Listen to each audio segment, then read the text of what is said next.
नमस्कार, मेरा नाम है श्रुति जोशी। आप देख रहे हैं राष्ट्रीय समाचार। आइए नजर डालते हैं आज की हेडलाइंस पर।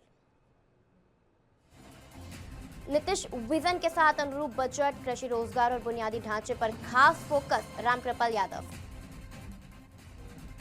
महाराष्ट्र बीजेपी उत्तर भारतीय मोर्चा का केंद्र को पत्र, अवैध विदेशी नागरिकों पर सख्त कार्रवाई की मांग। सूरत के प्रमुख स्वामी ओवरब्रिज पर तेल फैलने के फिसले वाहन, लगातार हादसों से अफरा तफरी का माहौल।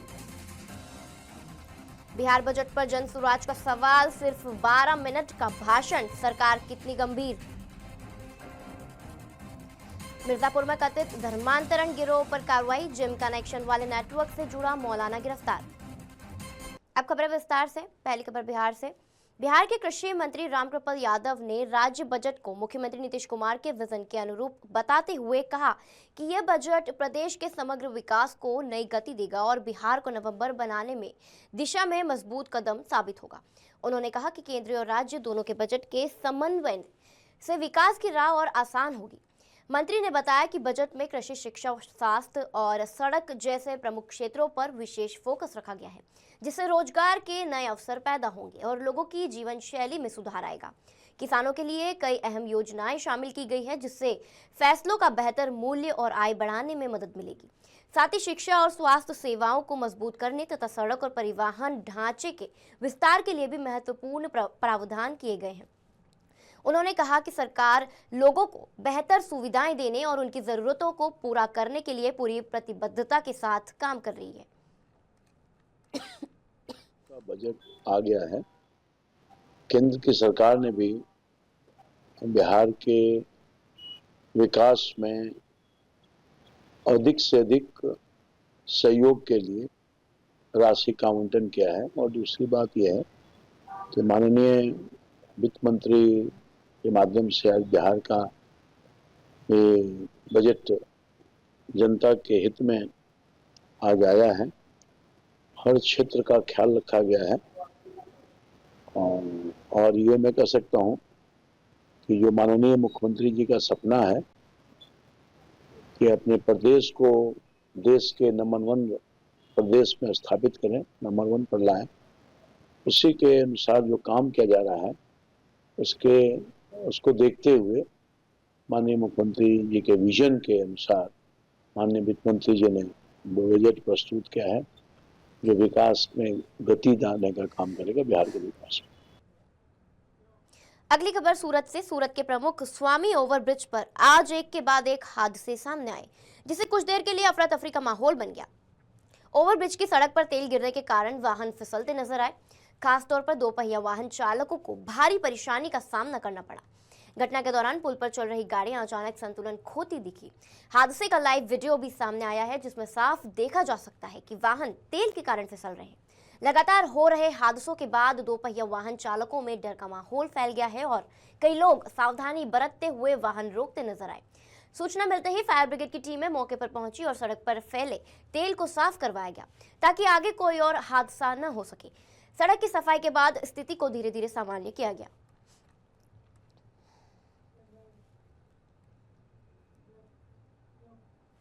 वर्तमान बिहार सरकार द्वारा पेश बजट पर जनसुराज ने गहरी चिंता व्यक्त की है। जनसुराज पार्टी कार्यालय में आयोजित प्रेस कॉन्फ्रेंस में कहा गया कि राज्य का बजट भाषण मात्र 11 मिनट 53 सेकंड में खत्म हो गया, जो यह दिखाता है कि सरकार बिहार और बिहार के लोगों के प्रति कितनी गंभीर है। प्रेस वार्ता में जनसुराज के प्रदेश अध्यक्ष मनोज भारती, राष्ट्रीय प्रवक्ता सौरभ कुमार, मीडिया प्रभारी ओबेदुर रहमान ने मीडिया को संबोधित किया। सौरभ कुमार ने कहा कि क्या बिहार जैसे बड़े राज्य के भविष्य से जुड़े बजट के लिए सिर्फ 12 मिनट का समय देना उचित है? यह रवैया साफ तौर पर बताता है कि वित्त मंत्री और राज्य सरकार बिहार के विकास और जनहित को लेकर कितनी लापरवाह है। बजट और ये है पिछले साल का बजट। इस साल का जो एस्टिमेटेड है, यानी आपने जो अनुमान लगाया है, वो अगले साल एक्चुअल हो जाएगा, यानी पिछले साल जो अनुमान लगाए थे वो इसमें एक्चुअल हो गया है इस साल। उसमें तो आप नहीं झूठ बोलेंगे, यानी 2026-27 में जो नंबर आप अभी मुझे बता रहे हो 25-26 का वो नंबर एक्चुअल हो गया है। तो सर आप ही के बात को आगे बढ़ाते हुए अगर 2025-26 के एक्चुअल नंबर को हम लेते हैं तो एक्चुअल रेवेन्यू क्या बताया गया था पिछले साल? 3,17,000 करोड़। एक्चुअल नंबर है 3,29,831 करोड़। ये इन्हीं का है, बिहार सरकार का डेटा है। और इस साल ये बता रहे हैं कि 3,47,752 करोड़ का इन्होंने बजट पेश किया है और उसकी वृद्धि बता रहे हैं कि 11 से 12% है। सॉरी सर, माननीय वित्त मंत्री जी, रॉन्ग है आप। 5% है, 17,000 करोड़ से आप बढ़े हैं। अब आप जोड़ लीजिए, मैथमेटिक्स हमको नहीं समझाने की जरूरत है कि मात्र 5% की वृद्धि है आपकी एक्चुअल टर्म में, नॉट इन एस्टिमेटेड टर्म। पहली बात। दूसरी बात देखिए कि कितना इंपॉर्टेंट है ये। पिछले साल जब चुनाव चल रहा था बिहार विधानसभा का, तो ये नंबर मार्केट में फ्लोट हो रहा था कि 4,07,000 करोड़ का लोन है बिहार पर। बिहार सरकार के अपने डॉक्यूमेंट में पेज नंबर आगे कोई पूछे तो हम इसलिए बोल रहे हैं कि भाई ये नहीं लगे कि हम लोग हवा में बात कर रहे हैं। इन्हीं का जो अपना विजेंद्र प्रसाद यादव जी का डॉक्यूमेंट है उसमें पेज नंबर 15 में ये बता रहे हैं कि 31 मार्च 2027 तक बिहार का कुल लोन ऋण 4,46,326 करोड़ हो जाएगा। अब आप समझिए कि बिहार में 3,47,000 इन्हीं का फिगर हम मान लेते हैं तो उसमें 4,26,326 करोड़ का लोन आउटस्टैंडिंग रहेगा 31 मार्च 2027 तक। अगली खबर गुजरात से। गुजरात के सुप्रसिद्ध तीर्थ स्थल अंबाजी में हिट एंड रन की एक चौंकाने वाली घटना सामने आई है, जिसका पूरा मंजर सीसीटीवी कैमरे में कैद हो गया है। नशे में धुत एक स्थानीय शराब तस्कर ने तेज और लापरवाही से कार चलाते हुए भागने की कोशिश में पहले 2 तीर्थ यात्रियों के वाहनों को टक्कर मारी। इसके बाद कार अनियंत्रित होकर डिवाइडर लांघती हुई एक तीसरी गाड़ी से जा टकराई। हादसे के बाद मौके पर लोगों की भारी भीड़ जमा हो गई। सूचना मिलते ही अंबाजी पुलिस घटनास्थल पर पहुंची और आरोपी की कार को कब्जे में ले लिया। हालांकि कार चालक पुलिस को चकमा देकर मौके से फरार हो गया। पुलिस अब सीसीटीवी फुटेज के आधार पर आरोपी की तलाश में जुटी हुई है। अगली खबर दिल्ली से। सुप्रीम कोर्ट में आज ममता बनर्जी के द्वारा अपना पक्ष रखा गया। ऐसे में बीजेपी ने इस मामले पर एक प्रेस कॉन्फ्रेंस करी। प्रेस कॉन्फ्रेंस में पश्चिम बंगाल में जिस तरीके से जो हालात बने हुए हैं उसकी साझा किया गया। वहीं आज सुकांता मजूमदार ने राष्ट्रीय समाचार से बात करते हुए कहा कि पश्चिम बंगाल में जो हालात बने हुए हैं वो ममता बनर्जी के द्वारा बनाए गए हैं और अगर आपको किसी भी प्रकार की आपत्ति है या आप आरोप लगाते हैं तो उसके लिए कोर्ट के दरवाजे खुले हुए हैं। प्रक्रिया को लेकर आज सुनवाई हुई। खुद ममता बनर्जी जो है, जो पश्चिम बंगाल की मुख्यमंत्री है, वो इस मामले में आज सुप्रीम कोर्ट में मौजूद रही। ममता बनर्जी की तरफ से जो है सुप्रीम कोर्ट में अपनी बातें रखी गई है और जिसमें कई तरह के आरोप जो है उन्होंने लगाए हैं, जिसपे साफ तौर पर उन्होंने कहा है कि चुनाव आयोग जो है उनकी बातें नहीं सुन रहा है। जिसमें जो सुप्रीम कोर्ट की तरफ से कहा गया है कि चुनाव आयोग को जो है ध्यानपूर्वक काम करना चाहिए। अगर कोई भी नोटिस वो भेज रहे हैं तो वो ध्यानपूर्वक भेजे। ऐसे में सुप्रीम कोर्ट ने कहा है कि अब अगली सुनवाई जो है वो सोमवार को होगी। ऐसे में ममता बनर्जी ने अपनी बातें दलील रखी और थोड़ी देर बाद जो है अभी ममता बनर्जी जो है वो सुप्रीम कोर्ट से बाहर निकलकर जो है चली गई। अब अगली जब सुनवाई होगी सुप्रीम कोर्ट में, तब सुप्रीम कोर्ट में और क्या दलीलें पेश होगी और सुप्रीम कोर्ट इस पर क्या कहेगा, ये देखने वाली बात होगी। मेरे साथ बात करेंगे सुकांता मजूमदार हैं। सर, जैसे सुप्रीम कोर्ट में आज ममता बनर्जी पहुंची, उन्होंने कहा कि दूसरे राज्यों में जो प्रूफ मांगा जा रहा है पश्चिम बंगाल में ज्यादा मांगा जा रहा है और नॉर्थ ईस्ट में इसको लेकर कोई जिक्र नहीं किया जा रहा है। ये भेदभाव है खासकर पश्चिम बंगाल की। देखिए, आप जानते हैं कि ममता बनर्जी ये पॉलिटिकल लाइन बहुत पहले से ही ले रही है। इस पॉलिटिकल लाइन में सत्यता कुछ नहीं है, क्योंकि बंगाल में ममता बनर्जी ने फेक डॉक्यूमेंट तैयार करने के लिए नोटिफिकेशन जारी किया है। आपका मेरा जन्म हुआ 1979-80 उस समय। आज अगर मेरा बर्थ सर्टिफिकेट निकल रहा है, इसमें इसका मतलब दाल में कुछ काला है। ममता बनर्जी का सर्कुलर है कि आप 74 में जो जन्मा है उसका बर्थ सर्टिफिकेट आप अभी निकालो। पंचायत के सर्टिफिकेट के ऊपर बर्थ सर्टिफिकेट निकालने का ऑर्डर ममता बनर्जी इशू कर चुकी है अपनी हेल्थ मिनिस्ट्री को। तो ऐसे तो अगर धांधली करना है तो एसआर क्या करने का क्या ज़रूरत है? एसआर बंद कर दो। धांधली धांधली बाकी जगह पे नहीं होती ना, बाकी कोई भी सरकार हो, हमारी विरोधी पार्टी का भी सरकार हो, आप तमिलनाडु में जाके नहीं देखेंगे कि बर्थ सर्टिफिकेट 1970s का बर्थ सर्टिफिकेट अभी निकल रहा है विदाउट एनी प्रूफ।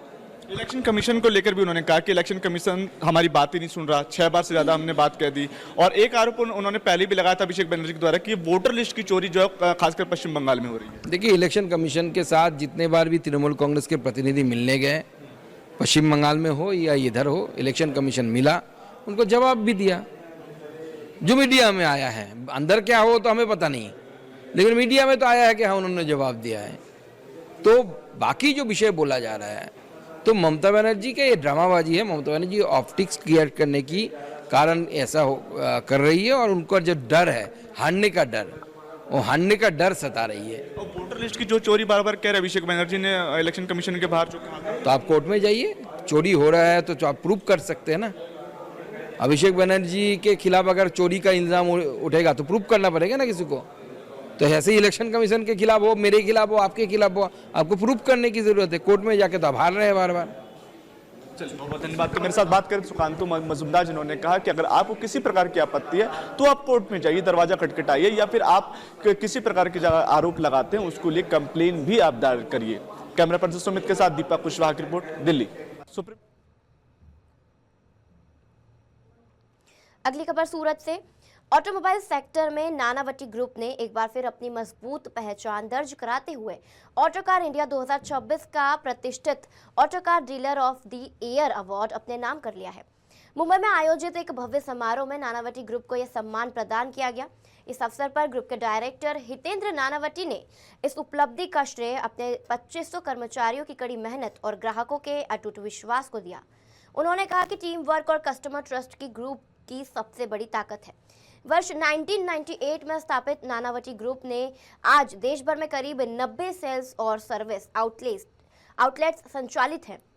मौजूदा वित्तीय वर्ष में ग्रुप ने 12,000 वाहनों की बिक्री की है, जबकि अब तक 3 लाख से अधिक वाहन ग्राहकों को डिलीवर किए जा चुके हैं। हितेंद्र नानावटी ने यह भी कहा कि हालिया बजट और जीएसटी में कटौती जैसे कदमों से ऑटो सेक्टर, खासकर ईवी सेगमेंट में आने वाले समय में तेज बढ़ोतरी की उम्मीद है। खास बात यह है कि देश भर के 32 से 33 हजार नॉन मेट्रो डीलर्स के बीच दिया जाने वाला ये एकमात्र शीर्ष सम्मान है, जिसके लिए इस वर्ष करीब 500 डीलर्स ने नॉमिनेशन दाखिल किया था। ये अवार्ड नानावटी ग्रुप की विश्वसनीय सेवा और निरंतर विकास की दिशा में बड़ी उपलब्धि माना जा रहा है। मैं हितेंद्र नानावटी ऑटोमोबाइल ग्रुप जो है गुजरात और महाराष्ट्र में, उसका फाउंडर मेंबर और ग्रुप चेयरमैन हूँ। पिछले 28 साल से हम सूरत में और आसपास के विस्तार में कार्यरत है। आज करीबन 80 से 90 हमारे ग्रुप के टच पॉइंट से गुजरात और महाराष्ट्र मिला के, और काफ़ी ब्रांड्स के साथ एसोसिएटेड है। करीबन 2000 एम्प्लॉई का हमारा स्ट्रेंथ है, और एनुअली 15 से 20 हज़ार सेल्स वॉल्यूम है। करीबन 2 से 3 लाख व्हीकल्स हम ग्रुप में सर्विस करते हैं। और ये जो प्रतिष्ठित अवार्ड गुजरात में और सूरत में पहली बार आया है, वो हमारे लिए बहुत ही आनंद और गौरव की बात है। और हम इसका श्रेय जो है वो हमारे साथ जो 2000 कर्मचारी एसोसिएटेड है उनको देते हैं, और हमारे कस्टमर्स को देते हैं जो इतने साल से हमें ट्रस्ट करके हमारे साथ जुड़े हुए हैं। और उनकी छोटे से बड़ी कोई भी रिक्वायरमेंट हो सेल्स और सर्विस की, तो हमारा ग्रुप के साथ हमेशा वो प्रेफरेंस देते हैं। मिर्जापुर में जिम की आड़ में चल रहे कथित धर्मांतरण गिरोह के खिलाफ पुलिस को एक और बड़ी सफलता हाथ लगी है।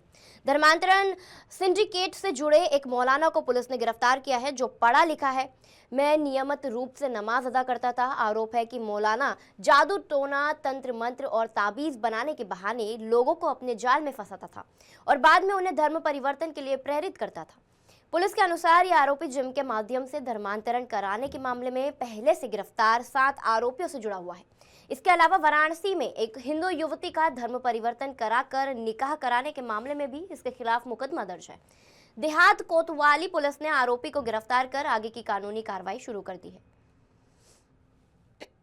ये पूरे घटनाक्रम में आपने देखा है, पहले हम लोग 7 अभियुक्तों को गिरफ्तार कर जेल भेजा चुका है उनको, और विवेचना के दौरान जो नाम आया था जिसमें एक मौलवी खलीकुर रहमान, इनको पुलिस के द्वारा गिरफ्तार किया गया है और ये काफ़ी हाईली क्वालिफाइड जैसा कि अपने को बता रहे हैं और धर्म के मामले में थोड़ा इनके अंदर जो भावना है वो तंत्र और जादू टोना, इसके साथ ही साथ ताबीज बनाना और इसके बहाने लोगों को अपनी तरफ आकर्षित करना और आकर्षित करके उनको इसके लिए प्रेरित करना, यही काम इनके द्वारा किया जाता था। और जो पूरा गैंग था उससे जुड़े हुए थे, ये कटरा के रहने वाले हैं।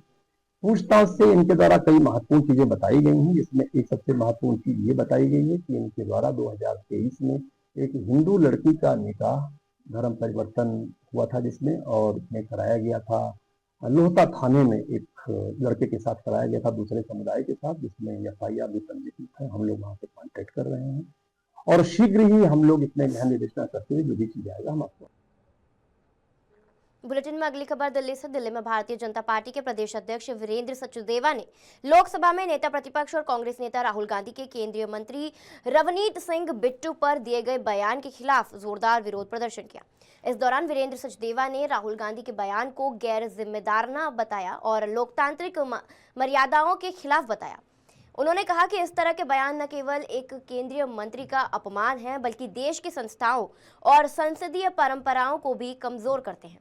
प्रदर्शन के दौरान बीजेपी कार्यकर्ताओं ने कांग्रेस और राहुल गांधी के खिलाफ नारेबाजी की और बयान वापस लेने की मांग की। सचदेवा ने साफ कहा कि बीजेपी ऐसे बयानों का हर स्तर पर विरोध करेगी और कांग्रेस को अपने नेताओं की भाषा और आचरण पर नियंत्रण रखना चाहिए। या तो वो इस्तीफा दें या तो माफी मांगे, हम सारे यहाँ से चले जाएंगे। कभी आम आदमी कुछ बोल रही है हमारे गुरुओं के बारे में, कभी कांग्रेस बोल रही है, कभी राहुल गांधी बोल रहे हैं, कभी आतिशी जी बोल रही है। हम तो इसी चीज में रह जाएंगे, आगे कब जाएंगे हम अपना काम कब करेंगे? इसी चीज से तंग आ चुके हैं। इतना बार इनको मौका नहीं मिला, अगर ये सही होते तो बार बार इन्हें मौका देती जनता। इनके लिए जैसे हम उठ के आए हैं, लोग इनके लिए उठ के आते। इन्हीं हरकतों के करके इनको कोई मौका नहीं मिल पा रहा, किसी स्टेट में भी नहीं मिल पा रहा, चाहे वो आम आदमी हो चाहे ये हो कांग्रेस वाले। गद्दार बोलना ठीक है। देखो ये तो सब है, हम अकेले तो नहीं कह रहे, इतने लोग सारे पागल तो नहीं हो सकते, आखिर इतने लोग हैं। बहुत गलत बात है। जैसे आप कह रहे हो गद्दार बोलना, तो गद्दार को गद्दार ही बोला जाएगा सर जी। कौन गद्दार है? राहुल गांधी गद्दार है। तो बार बार इस प्रकार के सिखों का अपमान कर रहे हैं, कैसे जवाब देंगे आप खुद ही देख रहे हैं, कैसे जवाब देंगे? आप खुद ही सब देख रहे हैं। या तो राहुल गांधी माफी मांगे या तो इस्तीफा दे दे, फिर यहाँ से हम खाली कर देंगे। इतने से इकट्ठे हुए हैं, कोई छोटी बात तो है नहीं। ट्रेटर बोला गया उनको, है ना, गद्दार बोला गया। जब हम एक्सेप्ट कर रहे हैं बिट्टू जी को, यार ये मेरे को समझ नहीं आता, हम किसकी बात करते हैं? कोई नेता हो डंका उसकी बात करे, राहुल गांधी की बात करके टाइम भी खराब करते हैं। एक मुल्क पता नहीं किसने, कांग्रेस ने उसको नेता बनाया हुआ है। बात करो किसी ढंके बंदे की, ये तो है ही पागल की बात करने आए हैं हम, और इसको तो हटा देना चाहिए। और एक बात बता दूं मैं, जिन्होंने सिखों के साथ गद्दारी की है, इन्होंने गलत बोला किसी ने भी सिखों के साथ, बर्दाश्त नहीं किया जाएगा, चाहे वो कोई भी हो। पागल है यार, बोलता रहो कि पागल है, कांग्रेस पागल हो गई है, इनका दिमाग खराब है, अभी इनका पाला पड़ा नहीं है। सिख अपने उसका बदला लेना निकलता ना, उसको किसी की जरूरत नहीं पड़ती। इसको अपनी दादी से पूछ लेना चाहिए कि हम घर नहीं बैठते, हम अपने मिशन पे निकल जाते हैं। इसका दिमाग भी सही हो जाएगा किस दिन। मेरा नाम गगनदीप सिंह है। मैं ये कहना चाहता हूँ कि राहुल गांधी के साथ बिट्टू जी के आपस के कुछ भी रिलेशन हो, उन्होंने कांग्रेस छोड़ी, उनकी कोई प्रॉब्लम होगी उसमें, उनके साथ नहीं बन रही होगी या वट एवर क्या हो, कोई भी डिफरेंसेस होंगे, लेकिन उस बेस पे उसको गद्दार कह देना, ये मैं नहीं मानता कि ये उसने ठीक बात करी है राहुल गांधी ने। तो उनको इस बात के लिए माफी मांगनी चाहिए, और अगर नहीं मांग सकते तो अपनी लीडर अपोजिशन की गद्दी छोड़ देनी चाहिए और साथ में कांग्रेस भी छोड़ देनी चाहिए, और घर बैठना चाहिए जाके। राहुल गांधी को खुद शीशे पे खड़े होकर अपने आप को देखना चाहिए कि मैं क्या कर रहा हूँ। ये वो पार्टी है जिसने दिल्ली के अंदर एक विधवा कॉलोनी दी, ये वो पार्टी है जिसने जगदीश टाइटलर दिया, ये वो पार्टी है जिसने सिखों के गलों में टायर डाल के जलाया। वो बोल रहे हैं गद्दार कौम के लिए, वो भी आने वाले समय में भरपूर जवाब दिया जाएगा। राहुल गांधी तेरी उल्टी गिनती शुरू होगी।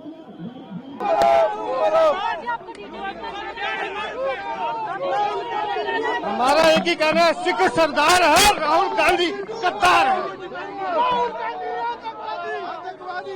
मुर्दाबादी।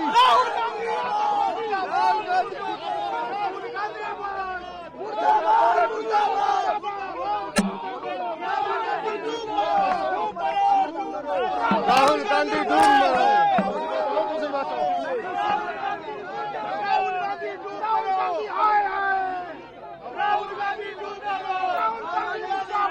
राहुल गांधी मुर्दाबाद मुर्दाबाद।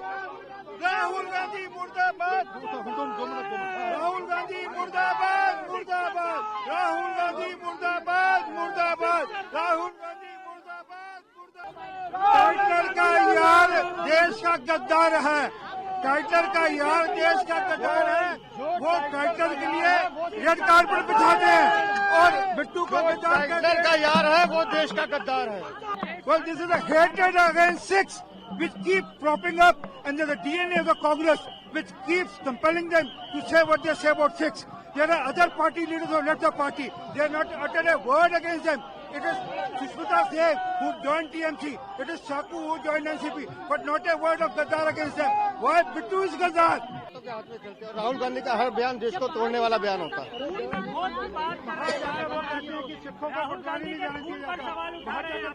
हम कह रहे हैं ना कि राहुल गांधी विदेशी ताकतों के हाथ में खेलते हैं। जब तक विदेश जाते हैं उनका जो भी बयान आता है वो देश की अखंडता और सुरक्षा को चुनौती देता हुआ आता है। तो आज भी जो बयान दिया है राहुल गांधी ने वो देश के खिलाफ दिया है, उस सिख कौम के खिलाफ दिया है।